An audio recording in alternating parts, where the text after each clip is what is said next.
राजा राम मोहन राय 19वीं सदी के सबसे प्रभावशाली सामाजिक और धार्मिक सुधारकों में से एक राजा राम मोहन राय का जन्म 22 मई 1772 को बंगाल प्रेसिडेंसी के हुगली जिले में राधानगर गांव में एक हिंदू ब्राह्मण परिवार में हुआ था।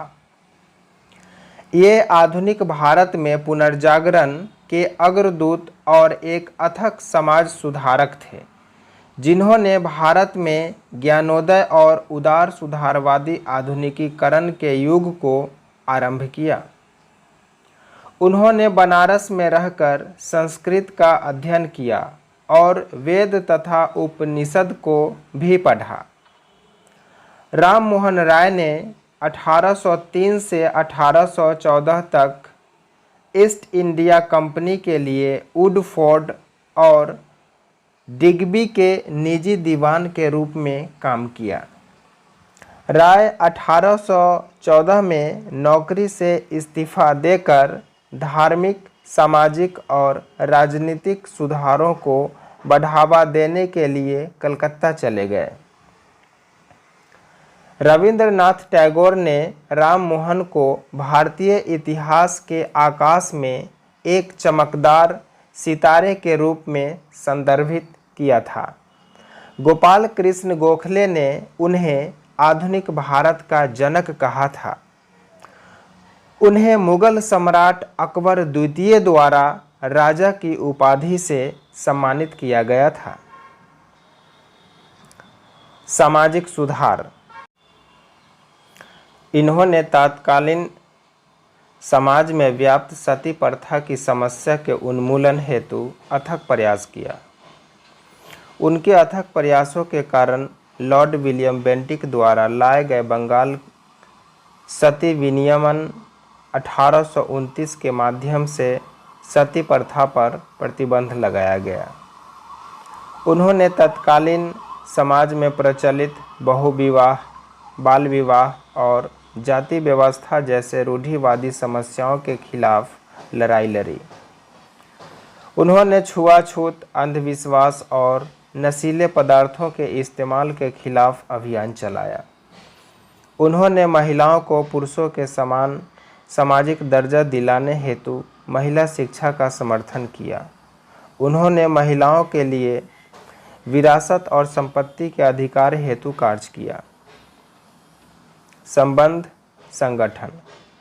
उन्होंने मूर्ति पूजा, निरर्थक कर्मकांडों और अंधविश्वासों के खिलाफ अभियान के एक हिस्से के रूप में वर्ष 1814 में आत्मीय सभा की स्थापना की। 1821 में कलकत्ता यूनिटेरियन एसोसिएशन और 1828 में ब्रह्म सभा की स्थापना की, जिसे बाद में ब्रह्म समाज के नाम से जाना जाने लगा। राय ने 1822 में एंग्लो हिंदू स्कूल की स्थापना की, जिसमें वोल्टेयर के दर्शन तथा यांत्रिकी की शिक्षा दी गई।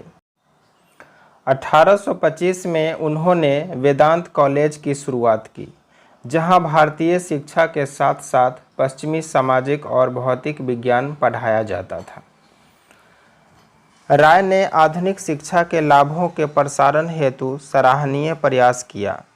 उन्होंने 1817 में हिंदू कॉलेज की स्थापना में डेविड हरे के प्रयासों का समर्थन किया।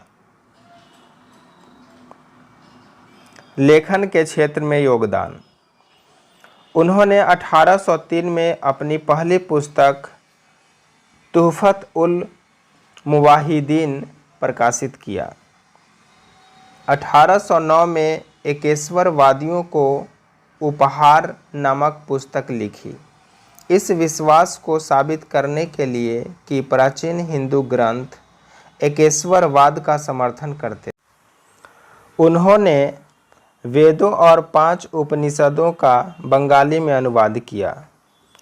उन्होंने 1821 में बंगाली भाषा का साप्ताहिक समाचार पत्र संवाद कौमुदी शुरू किया। उन्होंने बंगाल गजट नामक एक अंग्रेजी साप्ताहिक, द ब्राह्मणिकल मैगजीन और मिरातुल अकबर नामक एक फारसी समाचार पत्र का भी प्रकाशन किया। दार्शनिक प्रभाव। ये एकेश्वरवादी आदर्शों के प्रबल प्रचारक समर्थक थे, जिन्हें वे वेदांत दर्शन का मूल सिद्धांत मानते थे। इनका मानना था कि एकेश्वरवाद सभी धार्मिक ग्रंथों के मूल में है। वे तर्कवादी विचारों से बहुत प्रभावित थे। इसी कारण इन्होंने तर्कवाद को बढ़ावा दिया। राय विभिन्न संस्कृतियों के सर्वश्रेष्ठ तत्वों की रचनात्मक और बौद्धिक प्रक्रिया के पक्षधर थे। राजनीतिक और आर्थिक क्षेत्र में कार्य। एक राजनीतिक कार्यकर्ता के रूप में इन्होंने बंगाली जमींदारों की दमनकारी प्रथाओं की निंदा की और अधिकतम लगान तय करने की भी मांग की।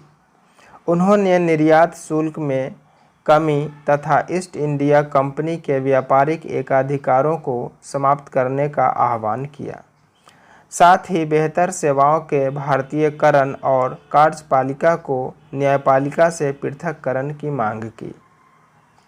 उन्होंने भारतीयों और यूरोपीय लोगों के बीच न्यायिक समानता की मांग करते हुए जूरी द्वारा सुनवाई आयोजित करने की मांग की।